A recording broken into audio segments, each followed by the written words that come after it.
Përshëndetje miq, vazhdojmë me reagimin e radhës. Atëherë sot do ndalen pak te ambasadori amerikan që fillon punën shtator. Pse një profil prej ushtaraku? Po sepse amerikanët nuk sjellin kurrë njerëz apo ambasador të rastësishëm, i sjellin për qëllime të caktuara.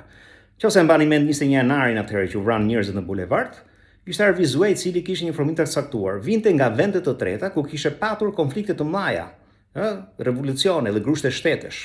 Kështu që ishte i përgatitur për 21 janarin sepse mendoi që e kanë patur një informacion paraprak dhe solli njeriu e duhur. Pastaj ishte Luja, që erdhi më pas, njëri me formim tjetër, me një eksperiencë shumë të gjerë në fushën e jurisprudencës, i cili ndihmoi në ngritjen e strukturave posaçme të timit SPAK dhe BKH.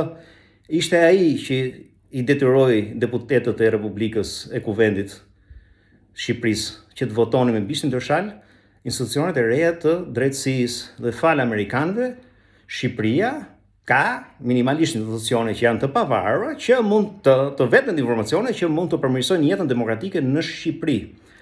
Dalim te ky ushtaraku, pse ky ushtaraku? Po sepse Ballkani gjithmonë ka patur probleme për plasje të mëdha ndëretnike.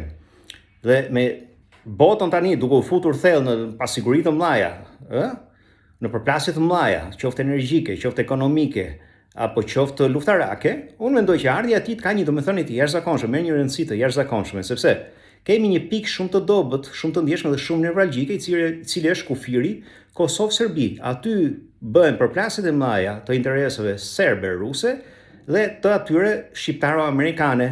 Dhe me tërheqjen gradual të forit që po ndodh tani dhe kjo është gjë pozitive, duke i lënë autoritetet e Kosovës të shtrinë autoritetin e vet në Mitrovic, do krijojë një lloj vakumi, mendoj unë, që Serbia ka për ta shfrytzuar këtë lloj vakumi, duke sfiduar autoritetet e Kosovës dhe jo më kot kërcënimi i Vučićit për thajën e Ibrit erdhi një muaj pak a shumë pasi ne si shtet morëm një kredi sekrete nga Departamenti Amerikan i Shtetit për armatime për ushtrinë shqiptare.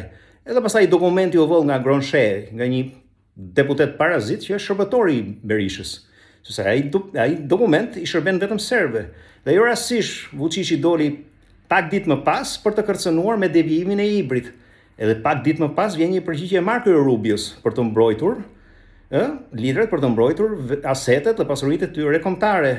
Dhe jo rastësisht ishte pastaj deklarata e Ramës, ishte një deklaratë shumë e mirë kundër Serbisë për mos devijimin e Ibrit. Domethënë, gjitha këto nuk janë rastësi, diçka këtu po zgjedh. Unë mendoj që me ardhin e ambasadorit të ri amerikan i urojmë suksese në punën e re dhe minimalisht ta ndihmoj sadopak këtë vend që këto proceset e reja politike t'i kaloj sa më pozitivisht dhe sa më mirë t'jetë e mundur. Ju përshëndes deri në videon e radhës.